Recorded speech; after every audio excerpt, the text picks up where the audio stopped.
finally here, down in, it's not a studio, it's more like video hell, you know what I mean? We are in the underground of the nation's music station for the Pepsi Power Hour. And sitting in, I've got Vito and Michael. How you doing? How you doing? Vito, nice to meet you. Nice to be here. Hope I didn't crush it. Hope I didn't crush it. Now, are you insured? Lloyd of London? Nice. Thank you. How did it feel when your second album, like when things began to happen for you on the Pride album? I mean, how did it feel when you heard the singles, and when you heard Wait and Children Cry on the radio? Oh, it felt great. I mean, it happened so slow, so week by week. How long did it take? Like, how long was the album out? The Wait single and the album came out at the same time, like the end of June '87, and it started happening in January of '88. Problem is we're in a tour bus. So there's no radio, you don't pick up radio stations, no video stations, nothing. We're not in the middle of the Midwest and, the country and seeing rock magazines at the stand.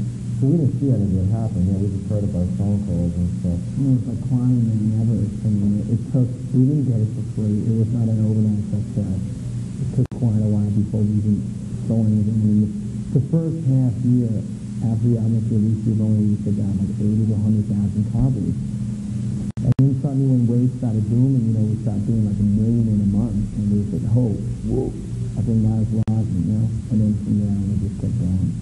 But there's like every time we release something new, we had to go back to first phase and just start that and again, and see if we can make it, We never, stop washing your toilet. It's kicking them down, yeah. I'm like taking a shower. But yeah, was it again like starting over again? It's everything we do, and I tell you, a lot of people might say, why? Then when we release this thing, it would be like piece of cake. Everything over, you got to do it over again. No, it's not going to be easy. We should be happy doing this and this and this and this. So, but we're happy doing it. It's just, we're not getting it for free. It's just as rough for us with production. The platinum records is off. Oh, my camera now.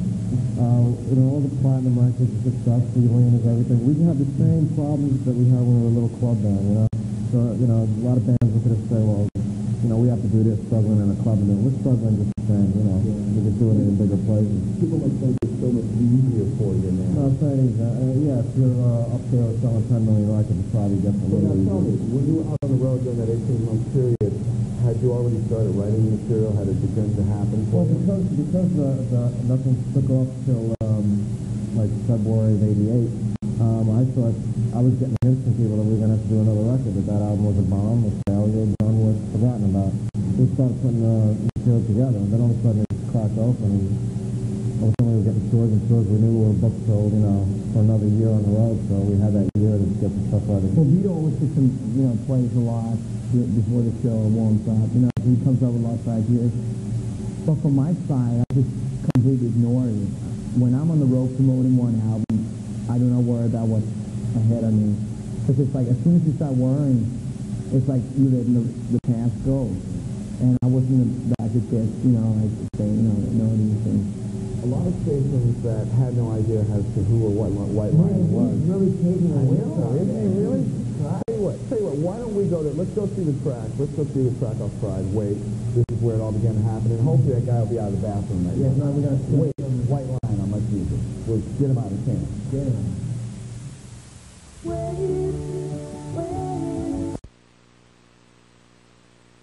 It sort of looks like you're stalking Big Game, you know what I mean? Being off in the White House to get eventually possibly get over there and have Bush for dinner. Bush?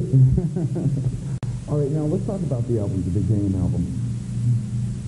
There's a lot of great melodies on here, and I understand that you're responsible for the music and you're responsible for the lyrics. Do you ever sort of cross on that? Do you ever say, well, I'd like that to do this, maybe see it? Oh, yeah, always. We write it together. It's not like, we go into the studio and then he says, oh, look what I got.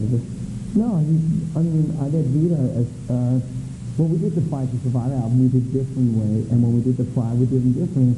And when we did the Big Game album, he had done a lot of the preparations from the Pride tour. So he just played it, and I started singing to it, and started working the melody lines. And some of the songs just worked right away, and some things needed to be changed. But, we never worry about who's adding what and what, as long as the best outcome of the song, Why did you do Radar Love? Well, we needed a B-side, you know, for like European singles, for Japan, you know, just to put on a B-side. And the way we write the albums is we don't hand in a cassette of, okay, here's the 30 songs we have to choose the best 10 for the record. It's just, we need 10 songs for the record, here are the 10 best. We do our own editing along the way. Then they said we made a B-side. I didn't, if a song ain't good enough to be on an album, it shouldn't be on a B-side.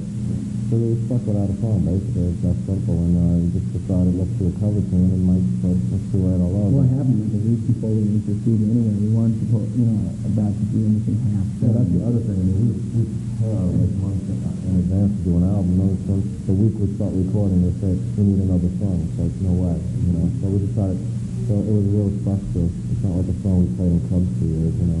No, it's probably only been rehearsed like twice before we went to So what happened was when we recorded it, came out, we thought it came out so good, we were like, no, this can't be just a B-side. Still, we don't have a B-side, so if anybody out there has any songs, we need to send in a set to him. To me, this is Blackman. Right, Blackman right here, and that's Pepsi Power Hour, and I'll get them to you. Good. Yeah. You really want them? Do you really? I mean, they're going to start sending them in there right now. Okay. Yeah, no problem. Let's get crazy. Different production on this track. A lot different. we have it always. I mean, there's like you're playing some blues riffs on there at the beginning. Just, you know, it's very, very good. Well, you know what? We are like a good Stephen King book. There's a good start, and normally has nothing to do with the rest of the book.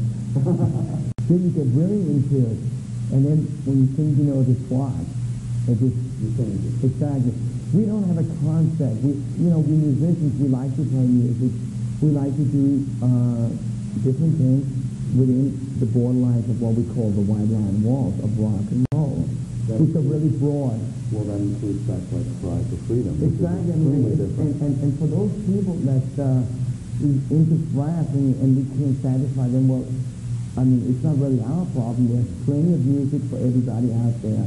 It's like if somebody came in and looked at your living room and didn't like the furniture, you're not going to change them because you like them. You know, this is your home and the record is our record.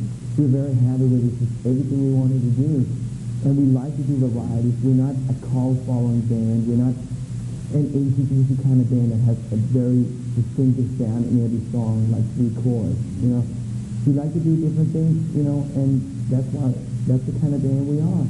So whatever you need, you know, there's everybody, you know.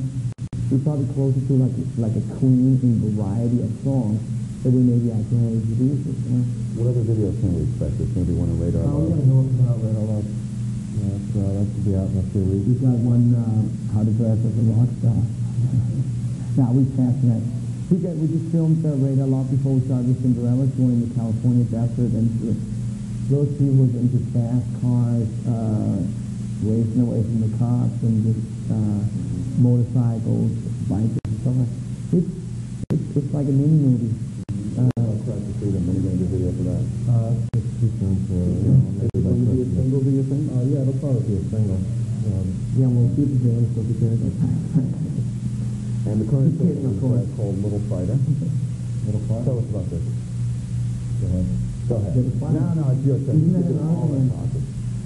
Oh, that's not. What? When Vito plays the Let him do it. I'm sorry. Yo, hey, stop fighting now. When Vito played the music for me, you know, on the road, I collect subjects that I like to write about when we get to do the new album. And I come about the story of the Rainbow Warrior with the ship of Green Fever has been sung down in Auckland Museum. Of course, I knew when it happened, but I kind of forgot about it. I was doing something else. Then it came to my attention again. I said, I really like to just not write the story, but just write a tribute, you know, and saying, hey, listen, what you're doing doesn't matter how cool you are and how much you're into this. What you're doing is something we believe in, and we like to support it with the way we support things. So, you know, I just wrote the lyrics and figured the music, and I went all the way and donated my royalties from the song to the organization, but that's about it.